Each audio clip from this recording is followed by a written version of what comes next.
Hello दोस्तों, आज की कहानी है श्याम बाबा की लीला।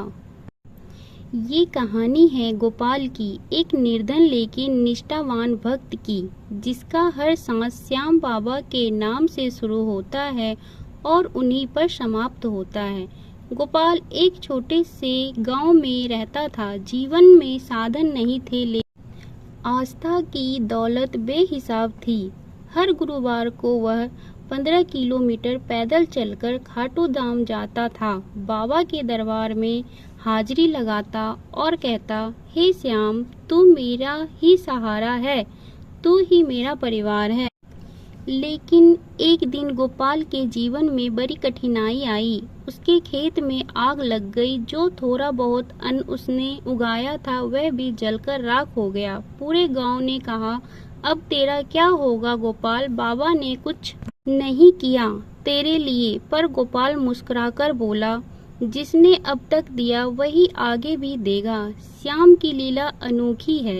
एक दिन गोपाल बहुत बीमार पड़ गया। दवा के पैसे नहीं थे, घर में कुछ खाने को भी नहीं था, लेकिन फिर भी उसने श्याम बाबा की तस्वीर के आगे दिया जलाया और बोला, श्याम, अब तू ही मालिक है, जो उचित समझे वही कर। उसी रात एक घुड़सवार बाबा के भेष में उसके घर आया। गोपाल को जल पिलाया, कुछ पत्तियां दी और बोला, इन्हें खा लेना, सब ठीक हो जाएगा।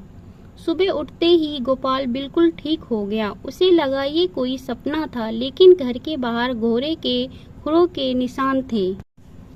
कुछ ही दिनों बाद गांव में एक बड़ा व्यापारी मेला आयोजित हुआ। एक धनी सेठ को अपने काम के लिए ईमानदार आदमी की तलाश थी।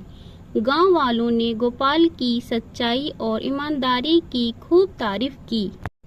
सेठ ने गोपाल को काम पर रख लिया। धीरे धीरे गोपाल की स्थिति बदलने लगी। घर में खुशहाली आई, लेकिन उसने कभी बाबा का नाम लेना नहीं छोड़ा। हर काम से पहले कहता, श्याम ही करेंगे। समय बीता। गोपाल एक दिन फिर खाटू धाम पहुंचा।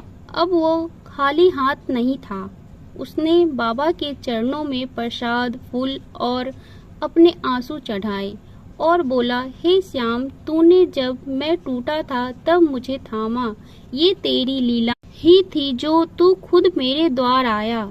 इस कथा से हमें यही शिक्षा मिलती है, जब सब दरवाजे बंद हो जाए तब भी श्याम बाबा का द्वार खुला रहता है। उन पर अटूट विश्वास ही सबसे बड़ा चमत्कार है। जय श्री श्याम, जय श्री श्याम, जय श्री श्याम।